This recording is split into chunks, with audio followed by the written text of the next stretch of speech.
Өзүбүз жаңы жылды майрамдабасак да кээ бир туугандарыбыз тилекке каршы майрамдоодо. Сизге суроом, ошол күнү түнү туугандарыбыз үйлөрүнө чакырышып жатышат.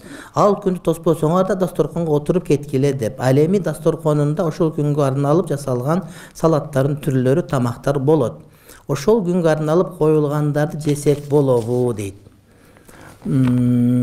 Эгерде сиз барбасаңыз таарынып кала турган болсо, анда барганга туура келет. А бирок өмүр бою таарына бербеш керек, бир күн болсо да түшүнө турган болуш керек.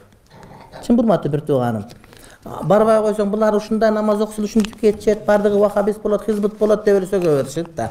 Ошондой кечир туугандарга барбай койсоң, таарынып дагы динден алыстай турган болсо, анда барганга туура келет. Урматтуу бир тууганым. Анан ошого чейин эмес, мурдата деле бышырылган компост-сампотторунан жей бересиң. Свежий бышырылган эмес тамактар, ага чейин сентябрда жапкан салаттар бар го. Ошолордон жеп турасың барып, иншалла. Ошондой. Ушундай да коюлат да, чын банканын бардыгы сразу коюлган эмес, то илгери